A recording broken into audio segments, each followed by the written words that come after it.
tempo para ceder a sua posição na fila. Senhor presidente, tirar aqui a máscara, tão higienizado, distante, mantendo a distância. Lembrar, senhor presidente, que nós estamos vivendo um momento de crescimento da contaminação e a gente precisa recompor, inclusive, todas essas medidas que são necessárias para que nós possamos deter essa segunda onda, que realmente essa casa, inclusive, hoje tomou uma medida muito providencial com a aprovação de 1,9 bilhões para a compra de vacinas e mostrando, inclusive, ao Poder Executivo que é preciso fazer com que tenhamos condição real de fazer o enfrentamento que o país espera.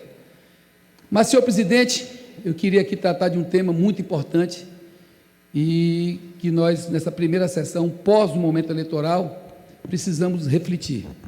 Eu participei e fui candidato em Feira de Santana, cheguei ao segundo turno, vencemos o primeiro turno na nossa cidade e, chegando ao segundo turno, tivemos uma votação expressiva, alcançando 45% dos votos, mas ficaram algumas lições que hoje, inclusive, conversando com muitas lideranças aqui do Brasil inteiro, muitos deputados, muitas deputadas, que conversando no cafezinho sobre o que se deu nesse processo eleitoral, eu acho que existem várias respostas que precisam ser dadas à população do nosso país.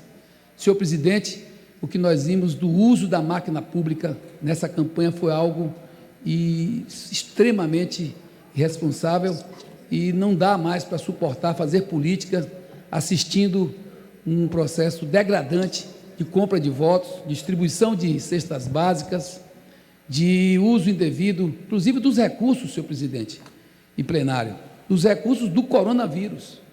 Na minha cidade, desde o dia 5 de setembro, que a Justiça, inclusive, exigiu que houvesse uma prestação de contas adequada dos recursos que foram enviados para o uso e combate contra a pandemia do coronavírus e, infelizmente, até agora, não só lá, mas no Brasil inteiro, essa prestação de contas não tem sido feita adequadamente.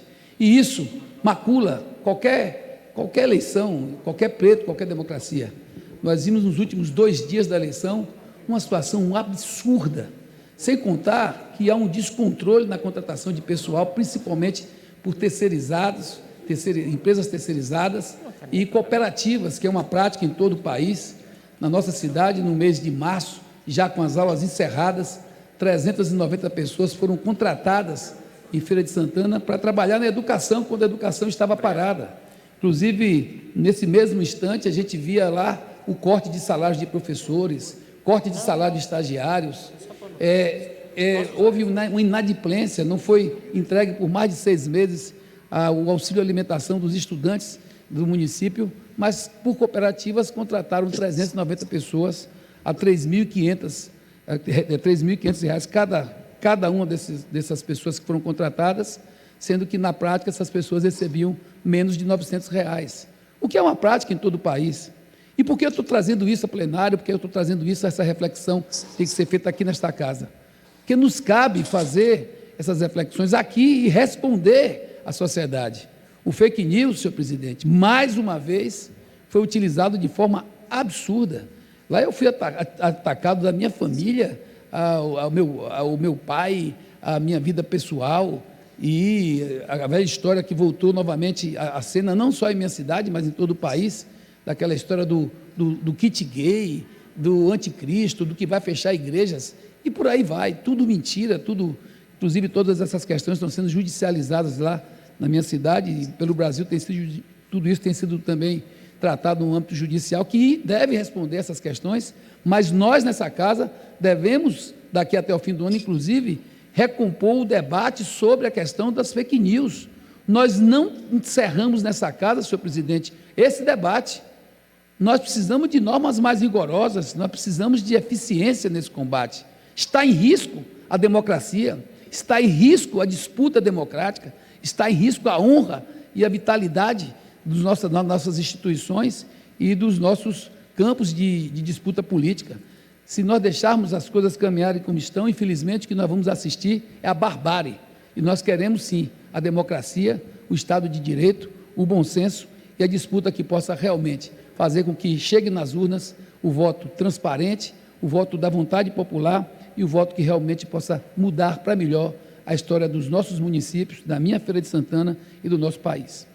Um outro tema, senhor presidente, que eu quero trazer aqui, é um tema que, para mim, ele é por demais relevante. Inclusive, Vossa Excelência é do Novo e não deve discordar do que eu vou colocar aqui agora. Nós temos, inclusive, um projeto de lei nesta casa que trata da utilização do FUST, que é o Fundo da Telecomunicação, para a compra de computadores para toda a rede pública municipal, estadual e federal, inclusive cursos técnicos. E garantir internet de qualidade, para que possamos, com isso, ter o ensino público em nosso país, um instrumento, uma ferramenta, ter no ensino público do nosso país uma ferramenta que realmente possibilite que nós tenhamos a reconstrução do nosso ensino, da nossa educação. Nós não vamos sair dessa pandemia, senhor presidente, de uma hora para outra. O ensino também não vai voltar a ser presencial de uma hora para outra. Eu tenho 2 filhas que estudam em escola particular, estão elas estudando, como todas as escolas particulares do país estão funcionando. E eu pergunto, e o ensino público? Não vai funcionar ou vai funcionar inadequadamente? E quando ele começar a funcionar, quem vai dar ao ensino público a condição de funcionar adequadamente? E esse adequadamente passa por tecnologia. Esse adequadamente passa por nós termos nesse momento a necessidade de garantir computadores para as nossas crianças, para os nossos jovens. As famílias carentes não vão conseguir ter esses computadores em casa, como também os grandes rincões desse país, as cidades do interior. Agora há pouco eu vi o deputado Marcelo colocando essa necessidade da questão tecnológica ser tratada com mais independência, com menos, diria, com menos picuinha e com menos caráter ideológico. É fundamental e iminente o momento de fazermos com que esse projeto que está na casa, com mais de 360 assinaturas, inclusive de representações partidárias e deputados, para que possamos fazer com que nós tenhamos condição de, com esse recurso, o FUST hoje, senhor presidente, tem mais de 23 bilhões. Vamos botar na conta o que é que custa agora a gente fazer com que esse fundo seja utilizado, para mim, para uma tarefa que, se nós não fizermos esse dever de casa, nós vamos entregar que educação para o nosso país? Que justiça social nós vamos fazer? Como é que os nossos estudantes de escola pública vão estudar? Como é que vão voltar? Porque não vão voltar para a sala de aula tão cedo. E se vier a vacina, nós vamos passar 6 meses aí para imunizar esse país inteiro. E olha lá, sem contar que nós temos um processo gradativo. E agora, mais do que nunca, a gente viu que a questão da utilização das tecnologias, principalmente do computador, da internet, é fundamental para que o aprendizado se dê.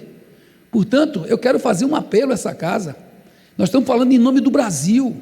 Nós estamos falando aqui em nome da condição de darmos competitividade aos mais pobres, aos mais carentes, aos que estão na escola pública, aos que precisam na escola pública, garantir que nesse instante a gente tenha um projeto de lei aprovado e fazendo com que possamos garantir não só o computador, mas garantir também a internet de qualidade. Senhor presidente, eu moro numa cidade de quase 600 mil habitantes e vi de perto o quanto as escolas públicas vão precisar de computadores e de internet de qualidade. E olha, grande parte da periferia de minha cidade, dos 8 distritos, não tem sequer sinal de celular. E nós precisamos aprovar aqui nesta casa um projeto que é de minha autoria, tem outros aí, a gente pode reunir esses projetos, para que possamos fazer uma corrente nessa casa e garantir justiça social, garantir que os recursos do FUST, que já são mais de 23 bilhões, possam realmente fazer frente à compra de computadores e a instalação de internet de qualidade em todo o país, para que as escolas públicas, federais, estaduais, municipais, possam ter essa garantia de que vão estar inclusas nesse contexto dessa educação que na pandemia e pós-pandemia vai precisar da aula semipresencial, vai precisar da internet, vai precisar do computador e vai precisar de fazer justiça social, inclusão social, inclusão tecnológica e garantia de que, principalmente, as famílias mais humildes tenham condição de ver seus filhos e filhas novamente estudando e podendo competir no mercado e podendo ter um aprendizado adequado. Fica aqui o meu apelo para todos os partidos, todas as deputadas, todos os deputados, que a gente aprove esse projeto de lei que garante em todo o Brasil computadores e internet de qualidade em todos os lares brasileiros. Obrigado, deputado Zé Neto. Aliás, estive na cidade de Vossa Excelência durante o período eleitoral, acompanhando a candidatura do nosso candidato do Novo na cidade, Carlos Medeiros, a despeito das diferenças de posicionamentos ideológicos. Foi uma satisfação estar em Feira de Santana acompanhando